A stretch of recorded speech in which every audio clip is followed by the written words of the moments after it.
let me tell you about the not so sweet truth about sugar addiction and its effects.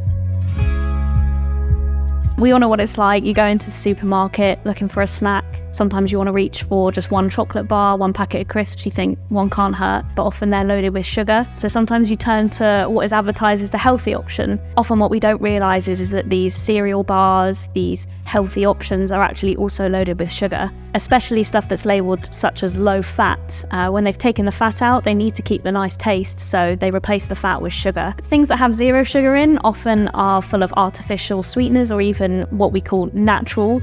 But even when it's a natural flavour, a natural additive, the truth is that really it does have a damaging effect on our body. So anything added, we kind of want to avoid as much as we can. They trick our bodies because our tongue recognises the sweet taste and it anticipates sugar. So our insulin levels rise, ready to take the sugar into the cells, but then it doesn't get any sugar.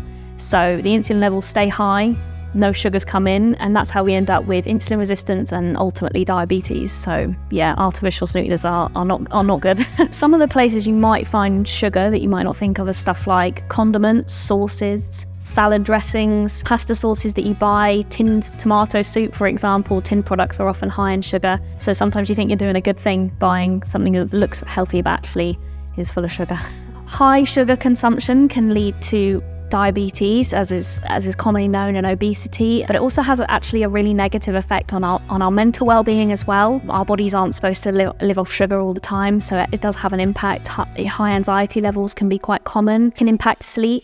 When we're constantly ingesting lots of sugar, our energy levels are constantly fluctuating, which means we have times of the day when we're feeling really energetic and then slumps, and then ultimately that impacts our sleep. Chronic diseases, there have even been links with sort of long-term chronic illnesses like arthritis, digestive issues like colitis, even cancer. There's associations with high sugar consumption. So I think to start off with, it's important not to go cold turkey. It can be very difficult, and then you end up in this cycle of dieting and then binging on sugar again. So doing it slowly is really important. Replacing sort of the refined sugar with instead natural sugars, so increasing your fruit intake after a meal. Instead of a sweet dessert, having some fruit. And then as your body gets used to just having the natural sugars, you can try and decrease those even more. I think what is essential is basing your meals around protein and fat, so that really helps with the satiety and making you feel full, and then you don't crave the sugar so much. Often when people are trying to reduce their calorie consumption, reduce their sugar consumption, they turn to the low-calorie options.